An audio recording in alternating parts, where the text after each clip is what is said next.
அந்த டெரரிஸ்ட் இதை ஏன் பண்ணோம் அப்படின்றதுக்கும் அவங்க ஓபன் ஸ்டேட்மெண்டா சொல்லியிருக்காங்க. அதுதான் இந்த ஆர்டிகல் 370. இந்த ஆர்டிகல் 370 என்ன அப்படின்னா 1949ல இருந்து 2018 வரைக்கும் இந்த ஆர்டிகல் 370 அப்படின்றது ஜம்மு காஷ்மீர் பகுதியில இருந்துச்சு. எல்லாருக்குமே தெரியும் ஜம்மு காஷ்மீர் பகுதியே இந்தியாவும் சரி பாகிஸ்தானும் சரி ரெண்டு நாடுகளும் சொந்தம் கொண்டாடுது.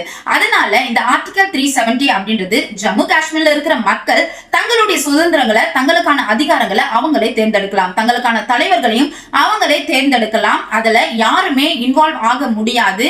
இதுல ஜம்மு காஷ்மீர்ல மற்ற மாநிலங்கள்ல இருந்து யாருமே அங்க போய் நிலம் வாங்கி அங்க குடியேற முடியாது. அவங்களுடைய சுதந்திரம் அவங்களுடைய கையில அப்படின்றதா இந்த ஆர்டிகல் 370 அப்படின்றது சொல்லப்படுது. இந்தியாவின் பிரதமர் மோடி அவர்கள் இரண்டாவது முறையா 2019ஆம் ஆண்டு பதவி ஏற்கும் போது அவர் இந்த ஆர்டிகல் 370 கேன்சல் பண்றாரு. ஏன் அப்படின்னா இது இந்தியாவுடைய டெமோக்ரஸியை ரொம்பவே அஃபெக்ட் பண்ணுது. அதனால இந்த 370 நான் எடுக்கிறேன்